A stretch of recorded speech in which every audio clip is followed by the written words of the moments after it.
Let's talk about social media.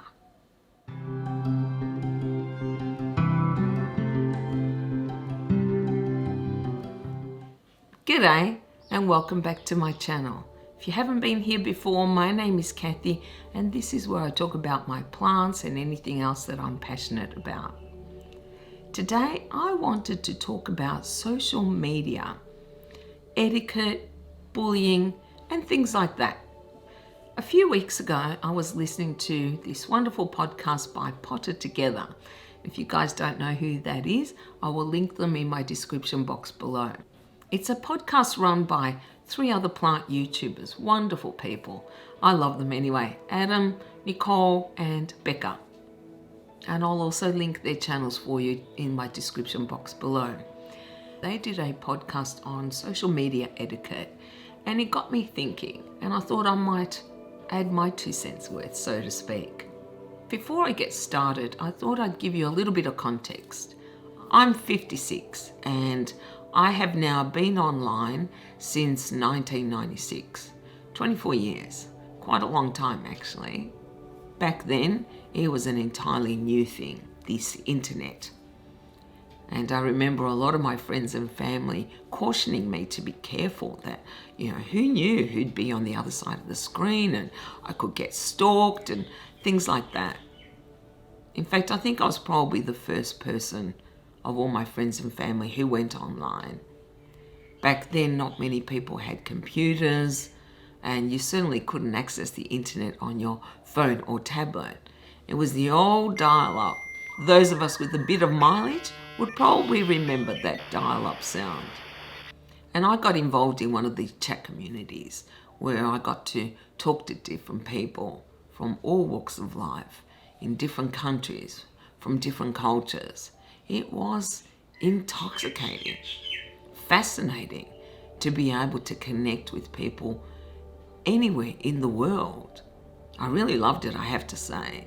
And I will admit, I got addicted and I spent a lot of time chatting online. And back then, not a lot of people chatted with webcams or voice messages. It was generally typing. And I learned very, very quickly that it was quite easy for people to misconstrue what you wrote, to misunderstand your meaning. And sometimes it could even lead to people being offended by what you had written. And I think that's because of several reasons. One is that they could not hear the intonation of my voice. The other is that they couldn't see my facial expressions. So they didn't know if I was angry or happy or sad or upset. A third reason may be that I simply wrote it badly, which is very possible, especially when you're rushing or hurrying to respond to someone. Another reason may have been because of cultural differences. I know in Australia we have a lot of colloquialisms that people wouldn't recognise. And I learned very, very quickly that I had to be careful how I wrote things online. And I have to say that has been a valuable lesson that I try to keep to even to this day.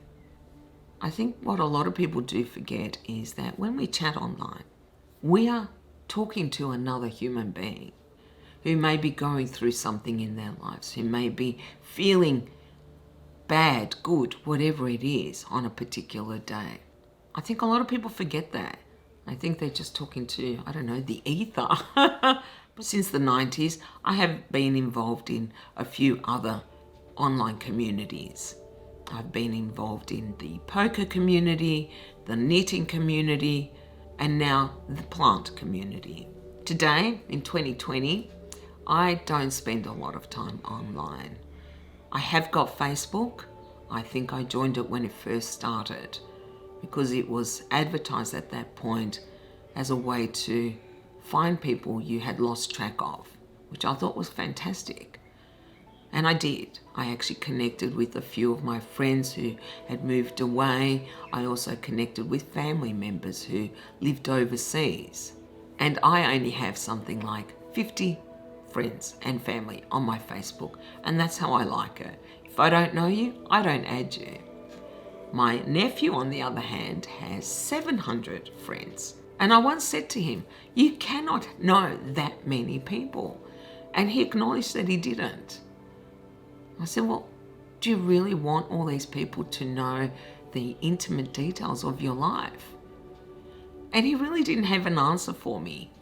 And I think it was because, to me anyway, and I'm probably wrong, but it seemed to be a competition. How many friends can you get on Facebook? Whereas, as I said, that was not its initial purpose. I have joined a couple of plant groups recently and other groups, but I generally don't post. And I definitely don't post on any of the plant groups. My conclusion in relation to plant groups is stay away from them. Simply because from what I have observed, a lot of the comments I read are just malicious, petty, immature, and in some cases even toxic. And I really don't want anything to do with that. The reason I am still a member of these groups is because I was interested to find out if I could buy, say, a particular plant in my local area.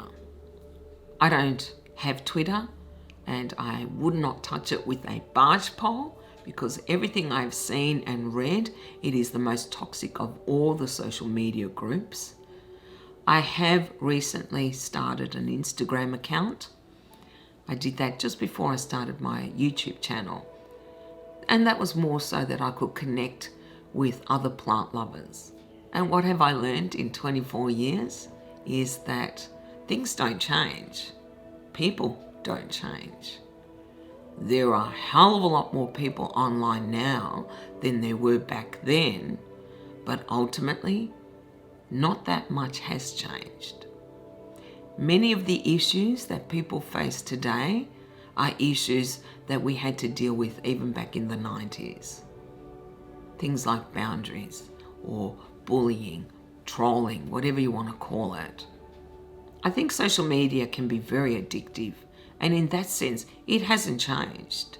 It was addictive back in the 90s as well.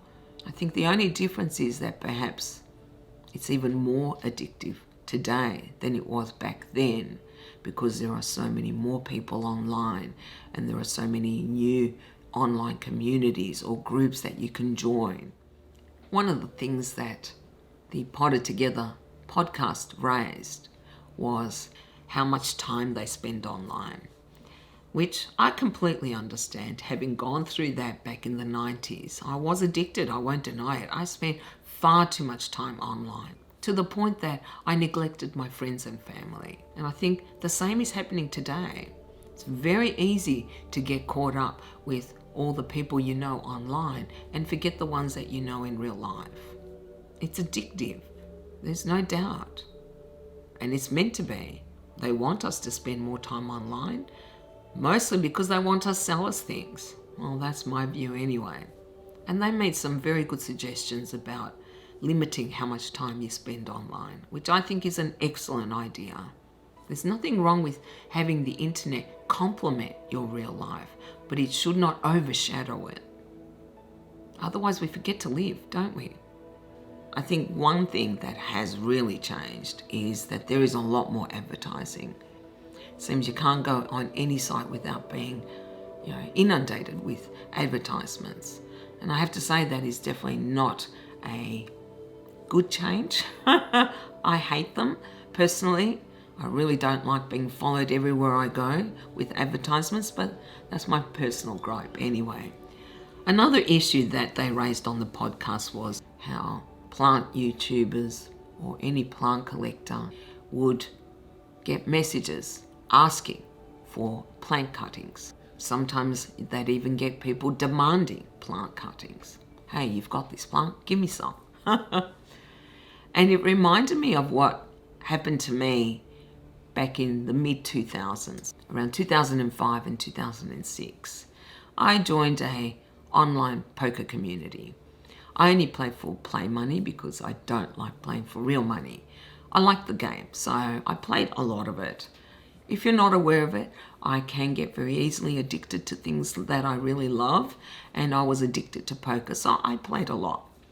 And I accumulated a fair amount of play chips. quite a lot actually. And on the sites where I played, when you accumulated a certain amount, they actually listed your name up on their website. So people would recognize my handle. And as I was playing, I would get messages from strangers that I'd never met before and ask me to give them play chips. And I always found that there were two types. There were some who begged or plead. It's true, they actually did. And then there was the second type who would come in and demand that you give them play chips because you have so many. And of course, this didn't just happen to me. I'm just saying what my personal experience was. And I have to admit, a part of me kind of felt, oh, maybe I should give them play chips since I have so many. But neither group would ever make any effort to get to know me, to talk to me. They would simply ask or demand that I give them play chips. And if you make the mistake of giving them any, which I did, I actually did end up giving a few people play chips. Oh my God, what a mistake. I would then get inundated. They would come back again and again and again, or they'd send their friends even to ask me for play chips. It was ridiculous. And really, I don't know which was worse, those who begged and pleaded or those who demanded and then would go off the deep end when I didn't give them any, because I would be called every name under the sun. It astounded me that people felt that was okay to harass someone continuously without pause sometimes. I'll be honest, there were times I actually went offline just to escape all these people or all these demands. It's ridiculous. We would never dream of approaching a stranger in person and demanding something from them or asking them for something. Well, okay, there are always exceptions to that rule, but generally speaking, most people wouldn't do that. If I was having a drink, say outside, nobody would come up to me and ask for a sip. It just doesn't work that way because they don't know you, because that is part of society's rules, because it's rude, because of so many reasons. The reason I wanted to tell you this story about my experience with poker is it illustrates that nothing changes, that people really don't change. Because the same is now happening in the plant community. Now, I'm sure that there are some who offer money. It doesn't matter. Why should somebody have to cut up their plant because you want to cut it? This sense of entitlement that if someone has a plant that you want or you can't get, that they should give you a cutting. No. Seriously, no. And in case it is not clear, it is not social etiquette to ask for something, let alone demand something from another person that you do not know. No one is under any obligation to give us anything. Now, I'm sure that this isn't limited to just the poker or plant community. I'm sure that it happens in a lot of other online communities. But the truth is, we would never dream of behaving in such a way in person, in real life. And yet people feel they can do so online. The next thing I wanted to talk about further is crossing boundaries. And I think asking for cuttings from a stranger is also crossing a boundary. Most of us respect people's boundaries because we all have them.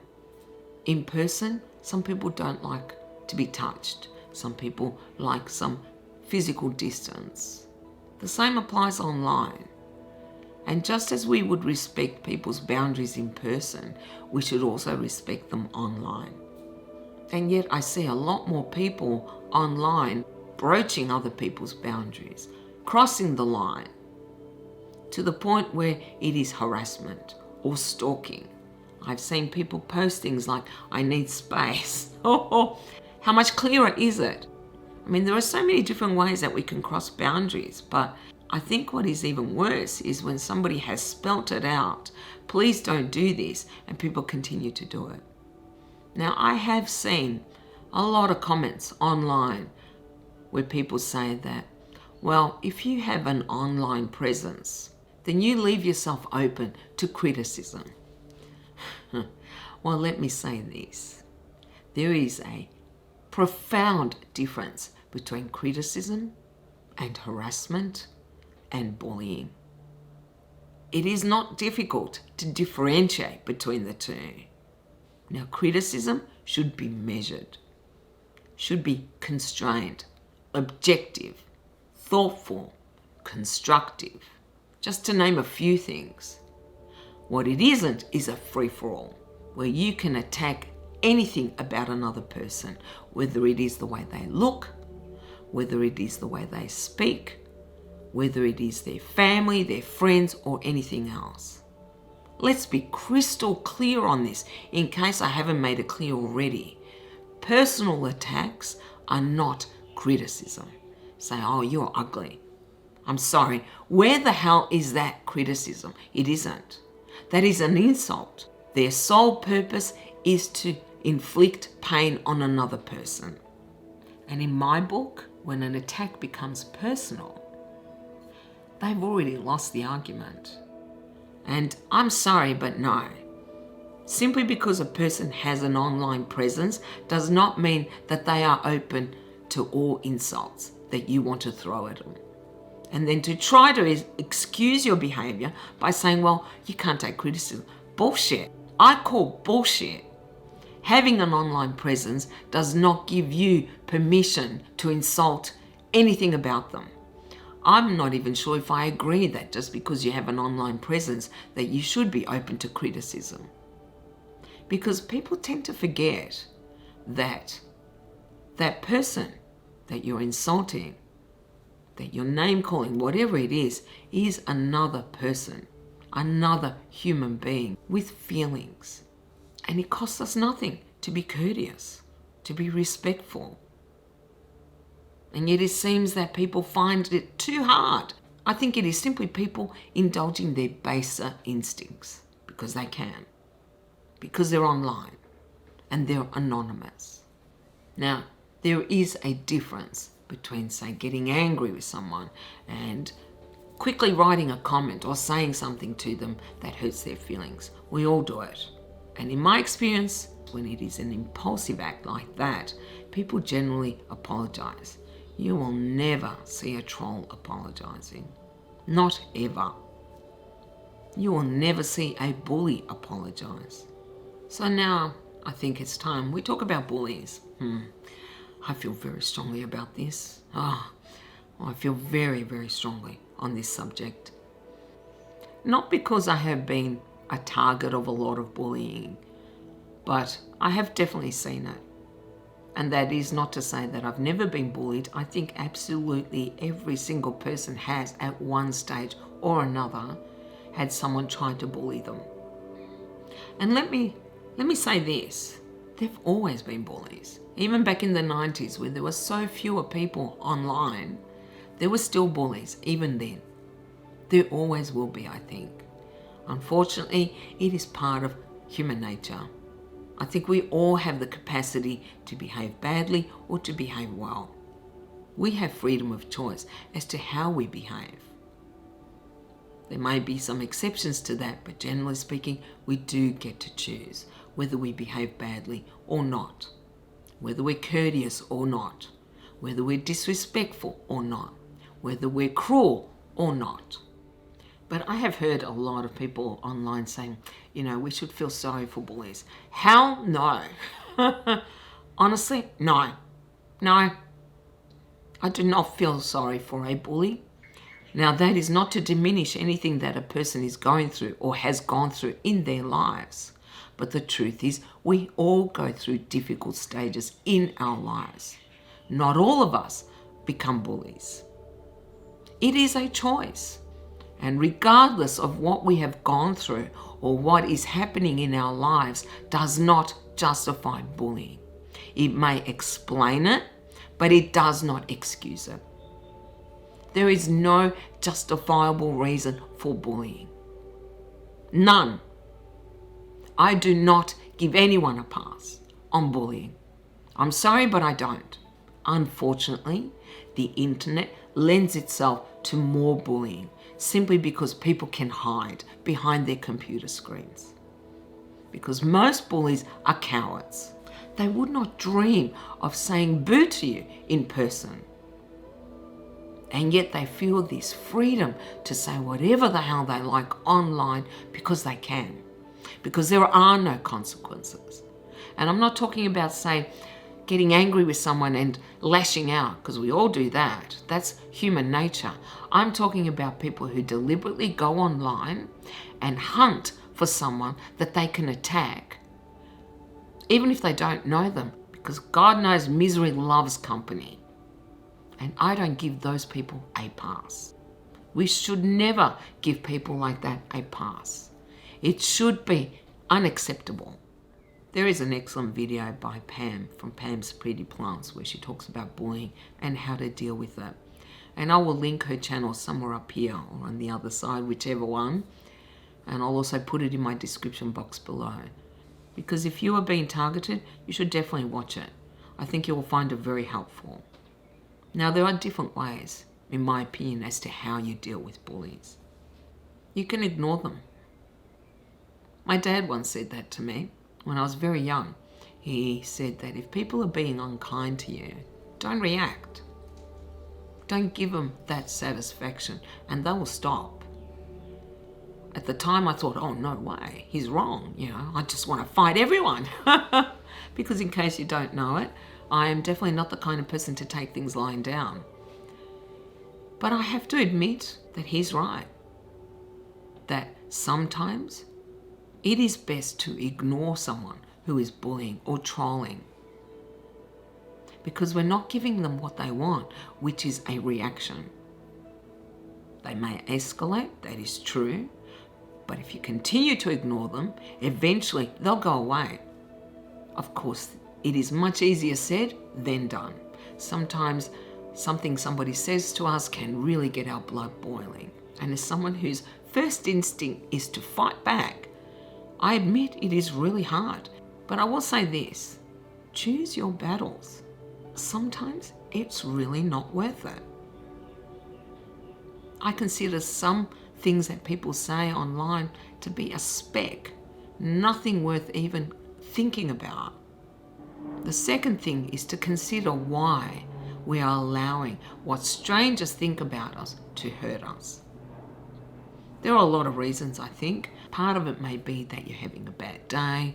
You may be feeling insecure about something and they pick up on it because goddamn knows they're very good at that. Or it simply was a loose cannon that found its target. I really don't know. But if it is a stranger, why are we allowing strangers to have that power over us? We shouldn't.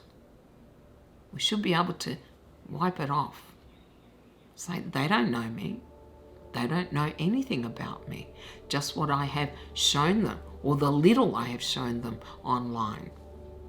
My friends know me. My family knows me. I should take their opinions over some stranger that I don't know.